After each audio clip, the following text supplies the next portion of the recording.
If anyone had told them that the quiet boy in room 206 would one day become one of the richest men in Africa, they would have laughed. He didn't look rich. He didn't talk like someone going anywhere in life. He was just there.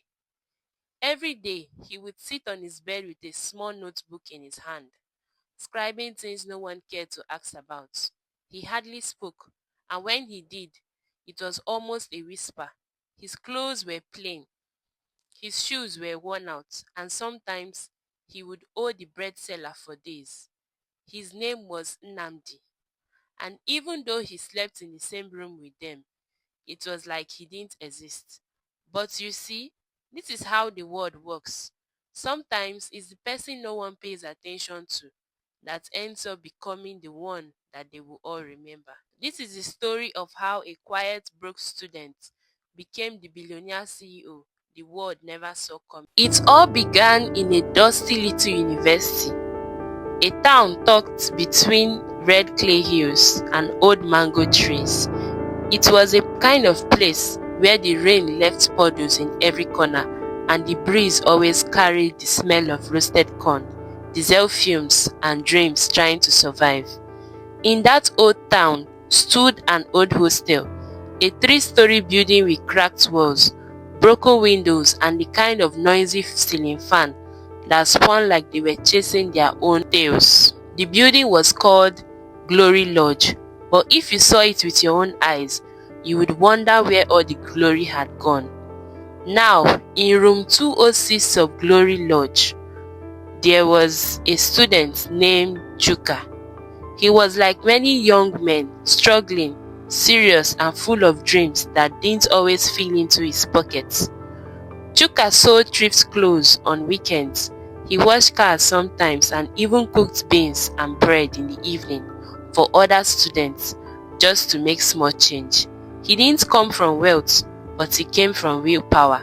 He lived alone, not because he could afford it, but because his last roommate had stolen his ATM card, and since then, Chuka had learned to guard his peace with fire and thunder. But peace, as they say, is like a stubborn goat. It never stays in one place for too long. One afternoon, during Harmattan, when the air was dry and the wind was biting, the landlord arrived. His sandals slapped the floor like someone beating a drum, and behind him was a tall, slim boy with quiet eyes and a black backpack. The landlord barely knocked. He just pushed the door open and said, "Chuka, this boy will be staying with you." Just like that. No greetings, no discussions, no please. Chuka looked at the boy and frowned, but the boy, he didn't flinch. He simply nodded, stepped into the room. He dropped his bag gently by the corner and sat down by the edge of the bed, as if he had done it 100 times before. His name was Nnamdi, and from that moment, something about him felt strange. He didn't come with much.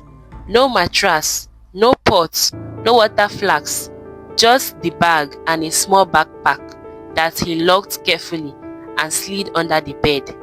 Chuka noticed. He noticed everything. At first, Chuka tried to talk to him. You know those simple small talks. What course are you studying? Where are you from? You sabi cook? But Nnamdi only gave short answers.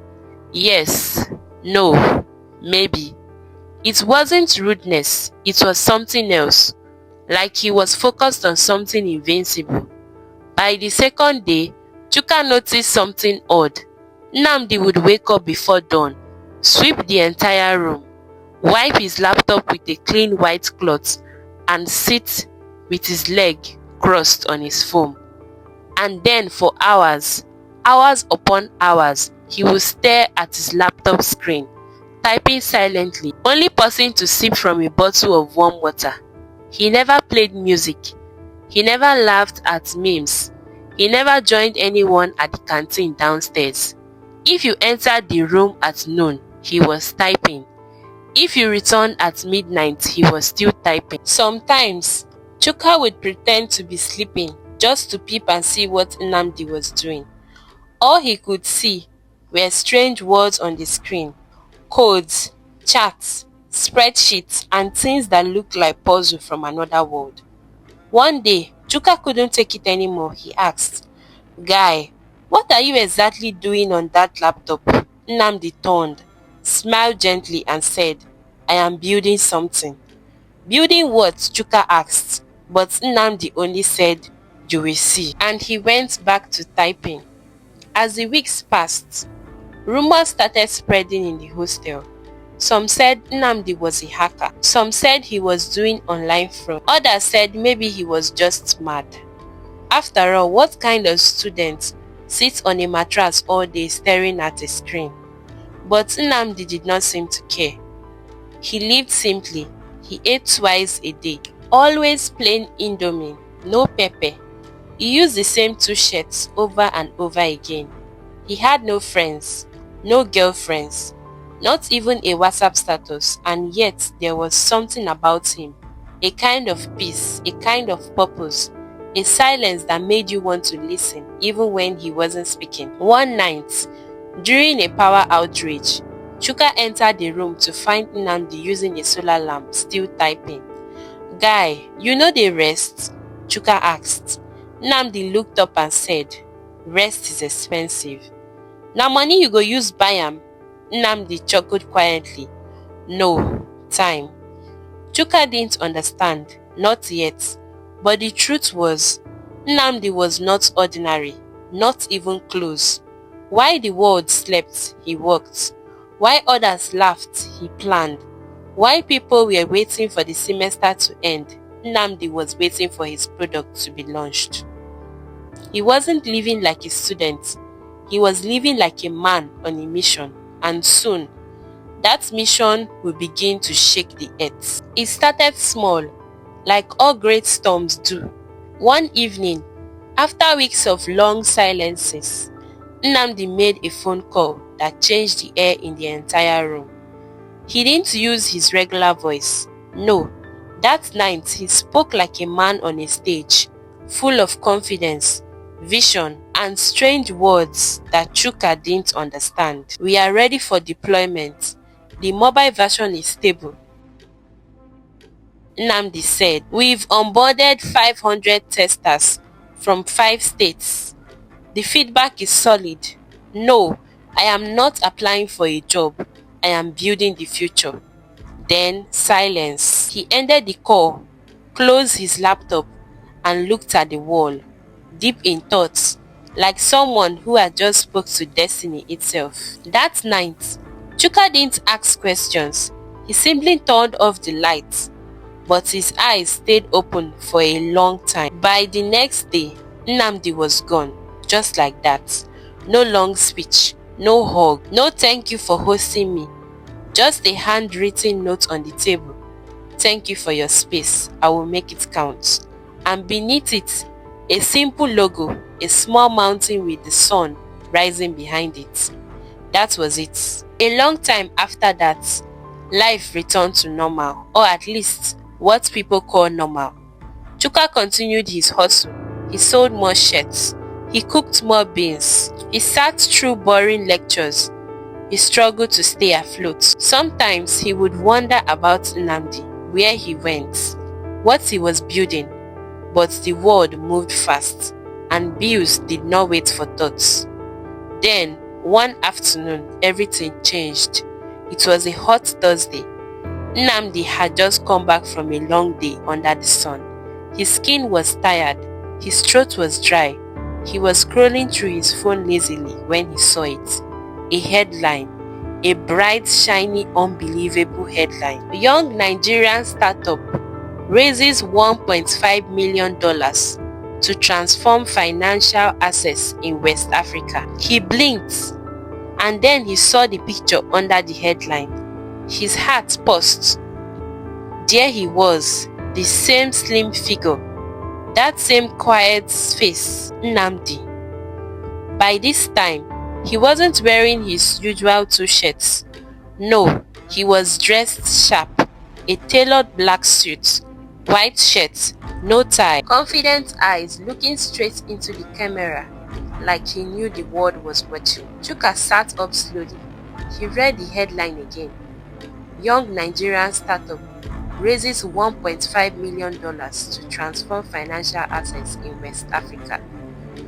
Meet Nnamdi Obinna, the 23-year-old CEO of Mobicash Africa. Mobicash, that was the name. That was the mountain with the sun rising behind it. The same logo he had seen on the notes. He kept reading. The article spoke about Nnamdi's mission to build a mobile-first banking platform for low-income earners. It said he started the idea from a single room in a dusty corner of Nigeria, working day and night. They called him a visionary, a fintech distributor, even Africa's next big name in tech. Chuka laughed out loud. It was a sweet, bitter laugh. He wasn't angry, he was amazed. He stood up, walked slowly around the room, still holding his phone. He remembered every small thing.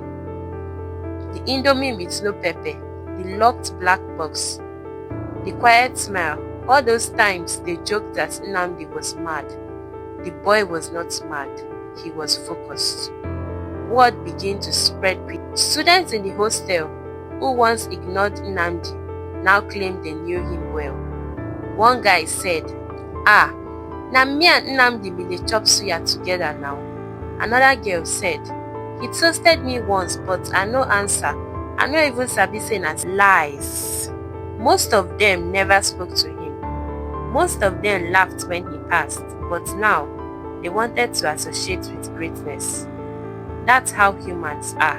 They mock you when you are quiet and worship you when you are loud. Meanwhile, Nnamdi had vanished from the local world. He entered a new one.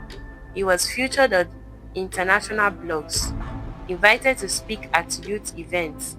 He was even interviewed on a TV show with a blue backdrop and a microphone that looked like it cost a car.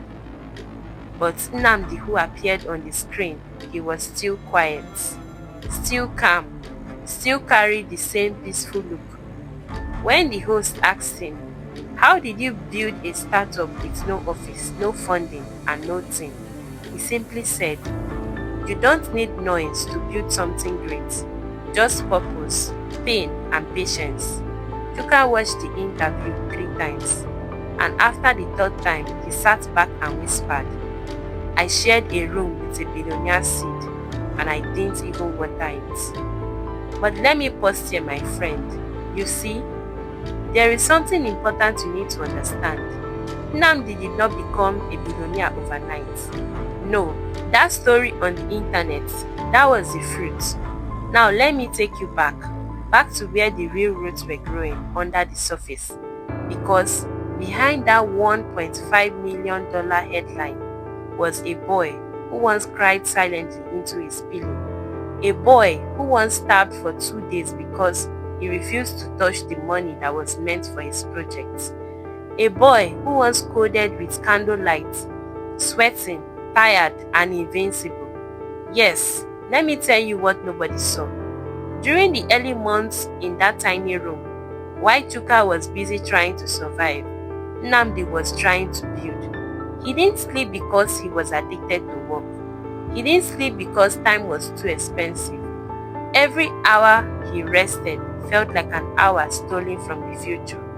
He was learning 6 different things at once: programming, marketing, mobile design, pitching, investor technology, and business law. And he was doing all that from a second-hand laptop he had bought from someone who thought it was broken. There were nights when his screen froze, nights when his battery died and he had no lights, nights when his code failed, nights when his spirit nearly broke. But every morning he woke up again. You see, people always celebrate success at the top, but they never clap for the consistency at the bottom. And that was what Nnamdi had: consistency. Even when nobody believed in him, not even his own father, who once told him on a phone call, "This your computer thing, e no go feed you." But he didn't argue. He just said, "Okay, Papa, I understand." And he went back to work. There was one particular night, a very important night, when everything nearly ended. It was 3 weeks before he had left the hostel. Chuka had gone out for a party. Nnamdi stayed back as usual. The lights went out again. He sat under a rechargeable lamp, coding like always. He was working on his final prototype, the one he wanted to show to an angel investor abroad. But the code crashed. All his progress gone just like that. He stared at the screen for a long time. His hands didn't move. His eyes didn't blink. Then he stood up, walked outside, and sat on the balcony and cried. No one saw it, not even Chuka, but that night Nnamdi cried. Not because of the laptop, not because of the lost work, but because of the weight. The pressure of building something alone, the burden of carrying a vision so big, yet having no one to help you carry it. The pain of knowing he was close, but not yet there. He cried for almost 20 minutes. He wiped his face, then went back and rewrote the code from scratch. That was Nnamdi. And that was the part no one put in the headlines. Let's stop here for a breath, my friends. Not because the story is done, but because we are only just getting started. The journey from a dusty room to the world stage is not a short one, but is full of lessons. Let's keep going. See you in the next part.